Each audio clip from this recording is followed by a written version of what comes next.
Hi students, welcome to English Madhyam. तो आज का हमारा पैसेज है टूरिज्म एंड ट्रेड। ठीक है, तो चलिए स्टार्ट करते हैं आज की क्लास को। The union government 92,000 crore mega infrastructure project for the holistic development of the great Nicobar island. कह रहा है कि केंद्र सरकार का जो बहुत बड़ा इंफ्रास्ट्रक्चर प्रोजेक्ट है जो कि 92,000 करोड़ रुपए का है, वो पूरे कंप्लीट डेवलपमेंट के लिए है। किसके? ग्रेटर निकोबार आइलैंड के लिए। होलिस्टिक मतलब कंप्लीट डेवलपमेंट, जहाँ पे सबका ध्यान रखा जाए, इंफ्रास्ट्रक्चर भी डेवलप हो, वहाँ के लोगों को एक तरीके से लिवलीहुड मिले, और वहाँ पे जितनी भी कम्युनिटीज़ हैं जो पिछड़ा वर्ग है उसको भी आगे लाया जाए। तो एक तरीके से होलिस्टिक डेवलपमेंट हो, सब कुछ डेवलप हो साथ में। कैसे होगा ये? बाई बिल्डिंग इट इस ग्रेट निकोबार आइलैंड को कैसे बनाकर up as a port and tourism led economy, एक ऐसी अर्थव्यवस्था बनाई जाए जो कि पोर्ट और टूरिज्म के ऊपर आधारित हो। मतलब ग्रेट निकोबार आइलैंड में सरकार 92,000 करोड़ रुपए खर्च करना चाहती है, और वो ये चाहती है कि ये जो ग्रेट निकोबार आइलैंड है यहाँ पे टूरिज्म बढ़े और एक तरीके से पोर्ट की तरह काम करे। तो इसकी जो अर्थव्यवस्था है ग्रेट निकोबार आइलैंड की, वो पोर्ट और टूरिज्म के ऊपर डिपेंड हो जाए। Has gathered speed in the last 6 month, और कह रहा है कि ये जो प्रक्रिया है उसने काफ़ी ज़्यादा स्पीड पकड़ ली है पिछले 6 महीनों में। Even as concerns remain about its impact on the islands ecology and the rights of local populations. कह रहा है कि जो कुछ चिंताएं हैं, कंसर्न्स हैं, वो ये हैं कि इस जो ये मेगा इंफ्रास्ट्रक्चर प्रोजेक्ट है, इसका क्या प्रभाव पड़ेगा जो आइलैंड की इकोलॉजी है। इकोलॉजी का मतलब जो वहाँ के ऑर्गेनिज्म हैं उनके ऊपर, और जो वहाँ की लोकल पॉपुलेशन है, वहाँ के जो लोकल लोग हैं, उनके अधिकारों में इसका क्या प्रभाव पड़ेगा। ये कुछ चिंताएं अभी भी साथ में हैं। The Nicobarese and the Shompen, two indigenous tribal group. और वो जो लोकल लोग हैं वो कौन है? एक तो निकोबारीज हैं और शॉम्पन है, जो कि लोकल ट्राइबल ग्रुप है। इंडिजिनस मतलब वहाँ की जो लोकल ट्राइबल ग्रुप्स हैं उनकी बात हो रही है। ठीक है। The Andaman and Nicobar islands administration has notified a draft master plan for the project. कह रहा है कि जो अंडमान और निकोबार आइलैंड का प्रशासन है, एडमिनिस्ट्रेशन है, उसने एक सूचना जो है वो नोटिफाई करी है, जिसमें मास्टर प्लान के बारे में बताया गया है इस प्रोजेक्ट को लेकर। Apart from the international container transshipment port, कह रहा है कि international container transshipment port, the airport, power plants, इसके अलावा ये सब तो डेवलप होना ही है। इसके अलावा the draft master plan invasion का मतलब होता है इमेजिन करना या फिर एंटिसिपेट करना। ठीक है, कि ये जो ड्राफ्ट मास्टर प्लान है ये क्या इमेजिन कर रहा है कि developing the GNI as a seaside destination. ये जो ग्रेट निकोबार आइलैंड है इसको एक सी साइड डेस्टिनेशन की तरह इसको डेवलप किया जाए। मतलब वहाँ पे किनारे हैं तो वहाँ पे सोच रहे हैं कि इस तरीके से इसको डेवलप किया जाए कि वहाँ टूरिज्म बहुत ज़्यादा बढ़ जाए। इन अ प्रिस्टीन मतलब प्योर, अनस्पॉइल्ड प्रोटेक्टेड इन्वायरमेंट, एक ऐसे वातावरण में जो कि बहुत ज़्यादा प्योर है, बहुत ज़्यादा अनस्पॉइल्ड है मतलब नेचुरल है और प्रोटेक्टेड है। Outlining plan for business, adventure, biodiversity, tourism, family entertainment, amusement parks etcetera. Outlining का मतलब है कि एक ऐसे खांचे को, एक ऐसे स्ट्रक्चर को तैयार करना, प्लान को तैयार करना जो कि बिजनेस के लिए हो, वहाँ पे एडवेंचर के लिए हो, लोग एडवेंचर के लिए जाएं, वहाँ पे लोग बायोडाइवर्सिटी को देखने जाएं, जो वहाँ का फ्लोरा है, फोना है ना, वहाँ पे विभिन्न विभिन्न प्रकार की जो प्रजातियाँ हैं जानवरों और फूलों की, उसको देखने के लिए जाएं।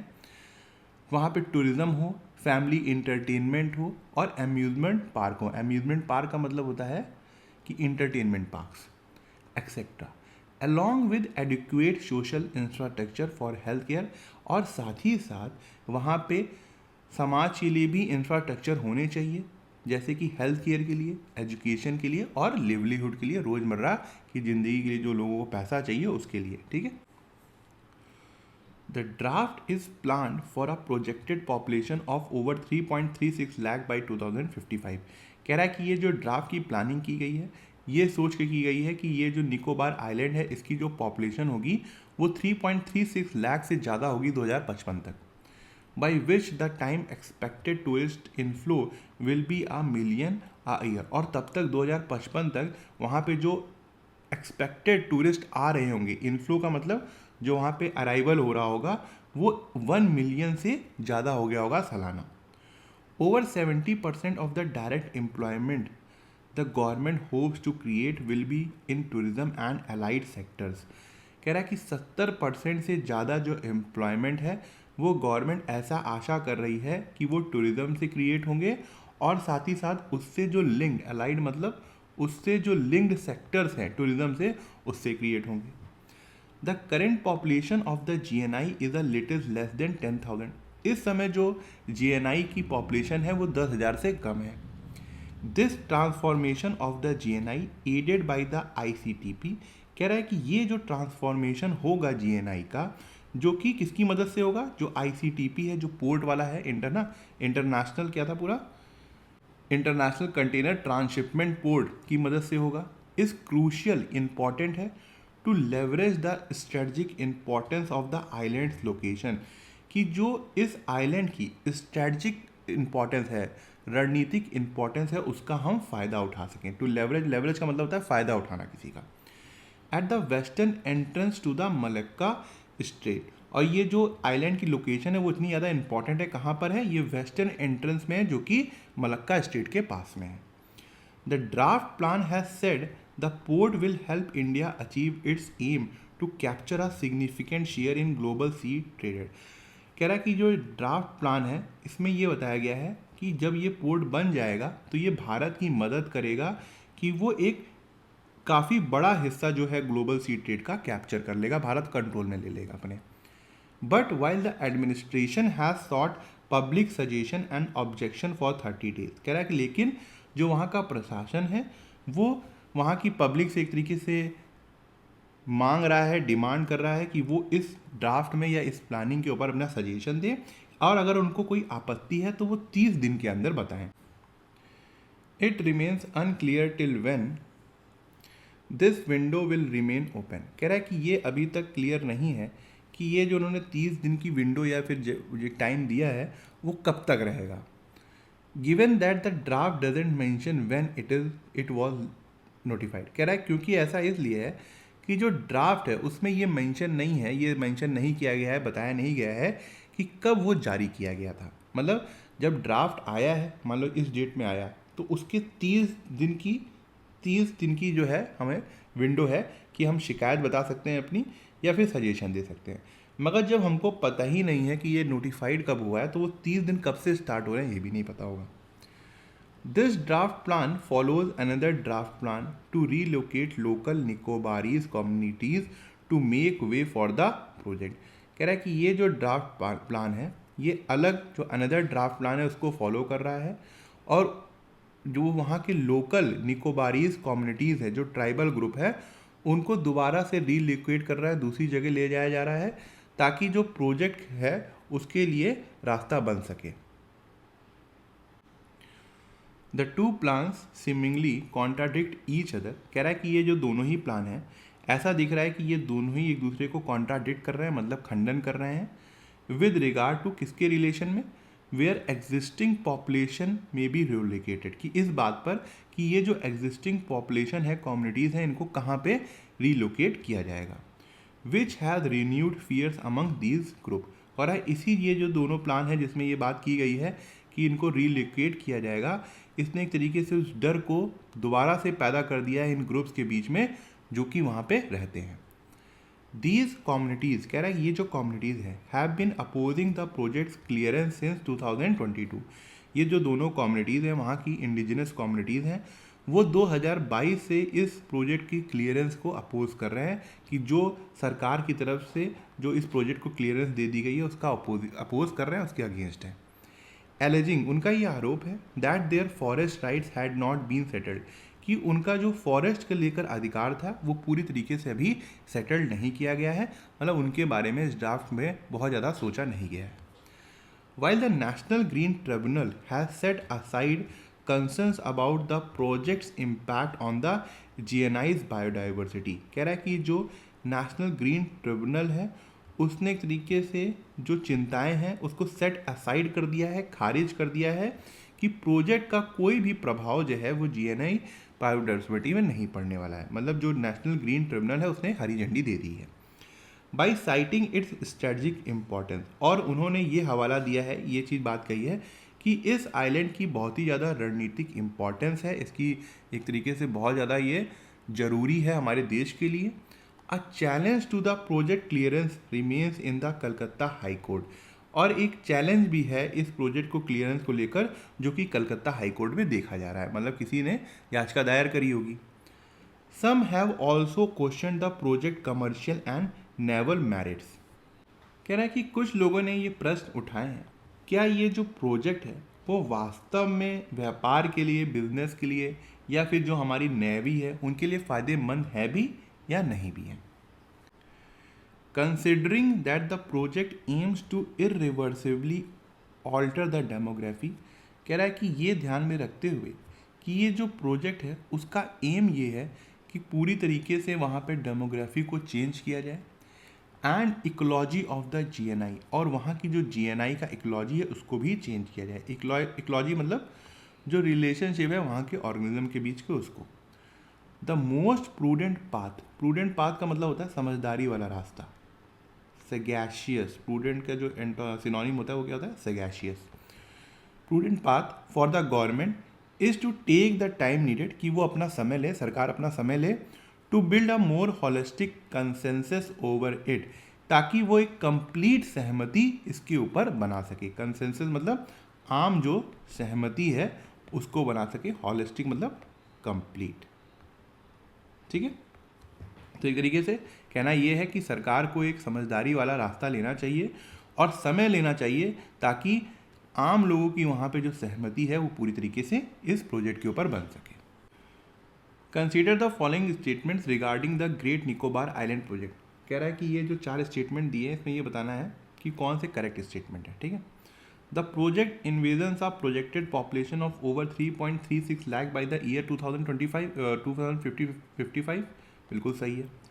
Over 70% of direct employment is expected to be generated in the tourism sector, बिल्कुल सही है, ये पढ़ाया हुआ है। The current population of the island is approximately 1 million people, नहीं, सिर्फ 10,000 से कम है। The Malacca strait location is cited as a reason for the project strategic value, बिल्कुल सही है, जो इसकी मलक्का की स्टेट में लोकेशन जो है इस आइलैंड की, इसी वजह से काफ़ी ज़्यादा इसकी रणनीतिक वैल्यू है। तो 1 to 4 जो है वो करेक्ट है।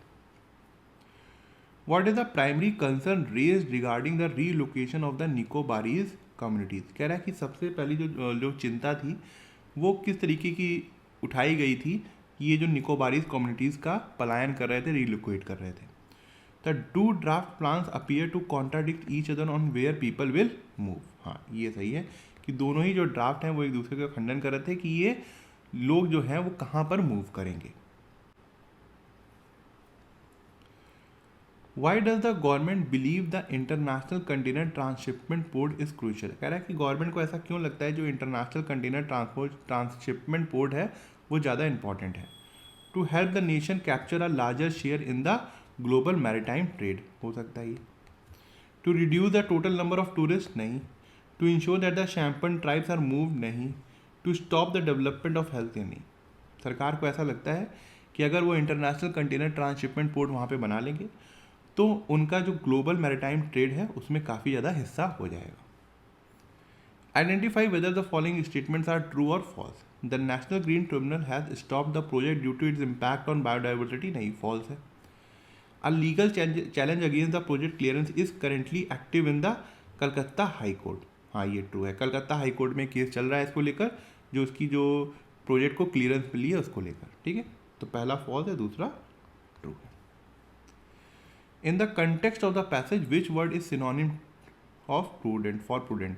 प्रूडेंट का मतलब होता है समझदारी, मैंने बताया सैगैशियस इसका सिनोनिम होता है। Which word from the passage is the antonym for the pristine. Pristine का मतलब होता है प्योर, तो जो चीज़ प्योर ना हो वो उसका एंटोनिम होगा। वाई समझदारी, ठीक है। अल्टर्ड जिसमें मिलावट हो, तो ये भी एंटोनिम है, ये सिनोनिम हो गया, ये एंटोनिम हो गया, तो ये हमारा करेक्ट आंसर है। ये आज का क्लोज टेस्ट है, एक बार पढ़ के देखो, थोड़ा सा लेंदी है, ठीक है। Born in Grindon County Durham in 1981, Charlotte Riley is an actor and writer. कह रहा है शार्लॉट रिले जो कि 1981 में पैदा हुई थी और ग्रिंडॉन और काउंटी दरहम में उनका जन्म हुआ था, वो एक एक्टर है और राइटर है। She studies English at Durham University, उन्होंने अपनी इंग्लिश की पढ़ाई दरहम यूनिवर्सिटी से किया है। Before training at the London academic of music and dramatic art, और बाद में उन्होंने अपनी ट्रेनिंग ली लंदन एकेडमिक ऑफ म्यूजिक और ड्रामेटिक आर्ट में। Riley first came to dash with her portrayal of Cathy in Wuthering Heights in 2009। कह रहा है कि रिले जो है वो एक तरीके से विख्यात हुई अपनी जो कैथी वाला कैरेक्टर उन्होंने निभाया था वदरिंग हाइट्स में 2009 में, उसकी वजह से, and has since appeared in series such as Peaky Blinders and Press, और उसके बाद वो अलग अलग सीरीज में आई जैसे कि पीकी ब्लाइंडर्स में और प्रेस में, as well as on stage, और वो काफ़ी बार स्टेज में भी आई। In 2017 she founded the wonders work, 2017 में उन्होंने एक एनजीओ शायद स्टार्ट किया जिसका नाम था the wonder works, a network of child care support, वो एक चाइल्ड केयर सपोर्ट का नेटवर्क था। Options for people involve in the TV and film industry, ये उन लोगों के लिए नेटवर्क था जो कि टीवी और फिल्म इंडस्ट्री में इन्वॉल्व हैं और किसी तरीके से उस चाइल्ड केयर सपोर्ट में अपना सपोर्ट दे सकते हैं। I was always described as dash and smiley as a kid, कह रहा है कि उनको हमेशा से एक हंसता या फिर खेलता हुआ बच्चे के जैसा बताया जाता था। And this photo of me in my dad's office in T side proves exactly that, और कह रहा है कि ये जो फोटो है मेरी डैड के ऑफिस में टी साइड में एग्जैक्टली यही चीज प्रूव करती है। It was my first time going to work with him, कह रहा है कि ये मेरा पहली बार था कि मैं उनके साथ काम में जा रही थी। So I wanted to wear a jumper that was just like the one he usually wore, तो कहा कि मुझे भी उसी तरीके का एक स्वेटर या कपड़ा पहनना था जैसा कि वो हर बार पहनते थे। I have vivid memories of the room smelling of drip coffee, कह रहा है कि मेरे पास एकदम क्लियरली मुझे वो चीजें याद हैं कि किस तरीके से उनके रूम में वो स्मेल आती थी जो कॉफी की। And I know that I was happy, और मुझे ये पता है कि मैं खुश थी। Even though it was a super boring place to be, कह रहा कि हालांकि वो जो प्लेस था वो बहुत ही ज्यादा बोरिंग था, उसके बावजूद भी वो वहां पे खुश थी। I spend a lot of time, कह रहे मैंने बहुत सा समय वहां पे काटा है। And was mostly left to my own devices, और अपनी ही चीजों में मैं लगी रही हूँ। I was allowed to dash the same stationery cupboard and would make artwork out of whatever I could find। कह रहा है कि मुझे अलाउ था कि जो स्टेशनरी कबर्ड थी वहां पर उसमें मैं एक तरीके से कुछ भी ढूंढ सकती थी और फिर अपना कोई आर्ट वर्क बना सकती थी वहां पे जो सामान रखे रहते थे उनसे। Dad was a fitter for imperial chemical industries, कह रहा है कि इम्पेरियल केमिकल इंडस्ट्रीज में उसके जो फादर थे वो एज अ फिटर काम करते थे। And ran an engineering company, और वो एक इंजीनियरिंग कंपनी चलाते थे। So there was a lot of art made out of filtration components, कह रहा है कि इसी वजह से वहां पे बहुत सारी आर्ट थी जो कि फिल्ट्रेशन कंपोनेंट से बनी हुई थी। वेन आई वॉज अराउंड 9, कह रहा है जब मैं 9 साल का था, ही would put me dash work, तो उन्होंने मुझे काम में लगा दिया था। If I wasn't clearing out a cupboard, कह रहा है कि अगर मैं अलमारियों को साफ नहीं कर रहा होता था, I was making calls to client, तो मैं क्लाइंट्स को कॉल कर रहा होता था। आई वॉज नेवर स्केर्ड, मैं कभी नहीं डरता था। Because he treated me as if I was dad, क्योंकि उनको लगता था, उनके जो फादर थे, कि ये लड़का जो है या फिर लड़की जो है वो काम करने के लिए ठीक है यहाँ पर। And had the ability to do anything, और उसके पास क्षमता थी कि वो कुछ भी कर सकती थी।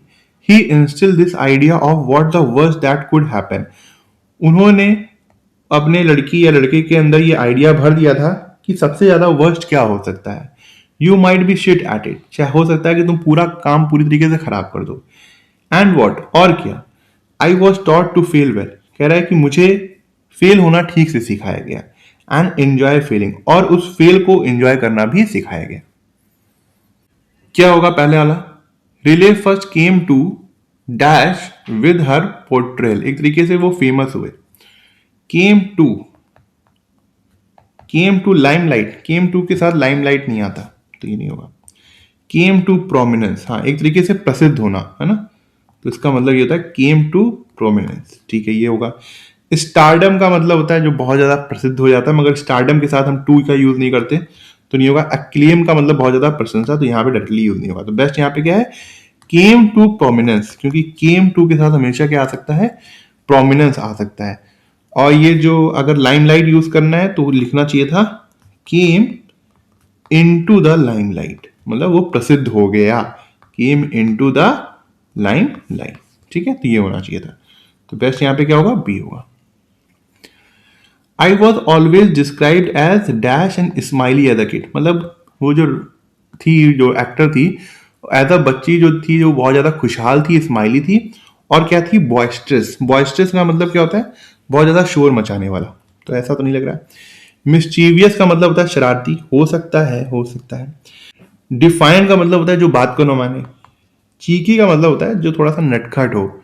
बच्चों के लिए चीकी ज्यादा सही रहेगा, मिस्चीवियस तो नहीं, चीकी यहाँ पे ज्यादा बेस्ट है। तो डी जो है वो हमारा सेकेंड में होगा। ठीक है।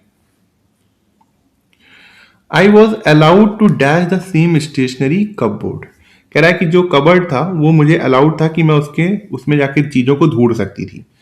प्लंडर का मतलब होता है लूटना, ये ज्यादा ही वायलेंट हो गया तो कोई मतलब नहीं है। स्कैवेंज का मतलब होता है किसी कूड़े करकट से किसी चीज को ढूंढना, नहीं मतलब है। रेड का मतलब होता है कैजुअली कि आप फ्रिज खोलकर रेड कर रहे हैं कि कुछ खाने को मिल जाए, है ना, तो इसको बोलते हैं रेड, हो सकता है। रैंसैक का मतलब होता है बहुत ही खराब तरीके से किसी चीज को खोजना, तो कोई मतलब नहीं है। तो बेस्ट यहाँ पे क्या होगा, सी होगा। I was allowed to raid the same stationery cupboard. When I was around 9, he would put dash work. अगर किसी को काम में लगाना है, काम पर लगाना है, तो उसके लिए होता है put someone to work। अब बताओ क्या होगा, टू होगा। एट होता ही नहीं, फॉर होता ही नहीं, इनटू होता ही नहीं है ऐसे फ्रेजेस में। ठीक है, तो पुट समवन टू वर्क, किसी को काम में लगाना। He would put me to work if I wasn't clearing out a cupboard. ठीक है, तो टी करेक्ट आंसर होगा। And dash had the ability to do anything, क्या होना चाहिए, because he treated me as if I was, and dash had the ability to do anything. Proficient का मतलब होता है जो आदमी बहुत ज्यादा प्रोफिशिएंट हो, कुशल हो, कोई मतलब नहीं है अभी। कॉम्पिटिटिव का मतलब है जो आदमी जिसके अंदर कैपेबिलिटी हो, क्षमता हो, सक्षम हो, हाँ हो सकता है। एडेप्ट नहीं होगा। ऑटोनोमस का कोई मतलब नहीं यहाँ पे। तो बेस्ट यहाँ पे क्या है, बी है, कॉम्पिटेंट। कह रहा है कि क्योंकि वो सारा काम उसी से इसलिए कराते थे क्योंकि उनको ऐसा लगता था कि मैं बहुत ज्यादा कॉम्पिटेंट हूं, मतलब कुशल हूं चीजों को करने में, और मेरे अंदर ये एबिलिटी है। तो बी एकदम करेक्ट आंसर होगा।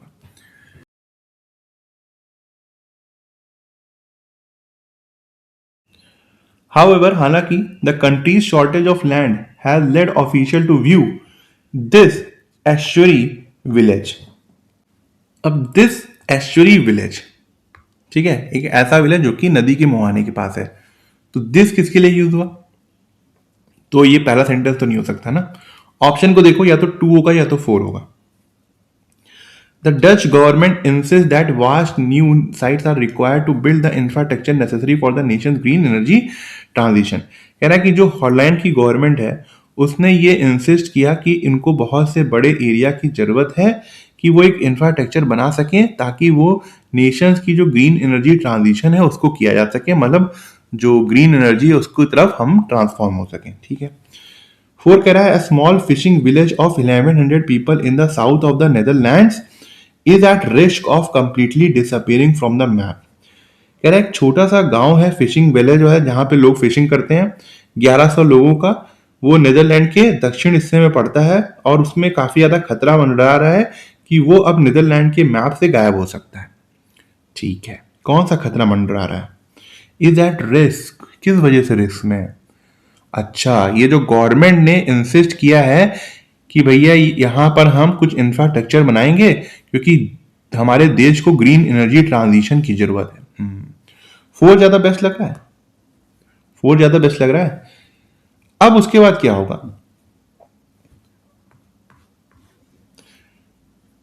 कि आप सेकंड को यूज कर सकते हैं कि जो डच गवर्नमेंट है उसने इंसिस्ट किया कि हमें बड़ी साइट चाहिए। ठीक है, टू हो गया। कह रहा है हालांकि the country shortage of land has led official to view this estuary village. अब जिस विलेज की यहाँ पे बात हो रही है लगातार, उसके लिए ये दिस यूज हुआ है as a prime location for high voltage substation to connect offshore wind energy. कह रहा है कि हालांकि जो कंट्री की शॉर्टेज है लैंड की, उसने ये जो ऑफिशियल्स हैं वो इस विलेज को देख रहे हैं एक प्राइम लोकेशन की तरीके, जहां पर हाई वोल्टेज सब स्टेशन जो है वो ऑफशोर विंड एनर्जी से कनेक्ट किया जा सकता है। ठीक है, तो 4-2-1। अब थर्ड वो देखो, residents of Mordezik now face, अभी कोई जगह का नाम होगा ना, residents of Mordezik now face the threat of their homes being demolished. अच्छा, कह रहा है क्योंकि अब यहाँ पे तो डेवलपमेंट करने जा रहे हैं, मगर वहां के जो लोग हैं अब उनके घरों के ऊपर खतरा बन रहा है कि वो तोड़ दिए जाएंगे, and their community vanishing within the next decade to make way for the national grid. और वहां की जो कम्युनिटी होगी वो अगले दशकों तक खत्म हो जाएगी उनके नेशनल ग्रिड के लिए रास्ता बनाने के लिए। ठीक है, तो 4-2-1 क्या होगा, 3 बेस्ट लग रहा है। ए जो है वो करेक्ट आंसर है।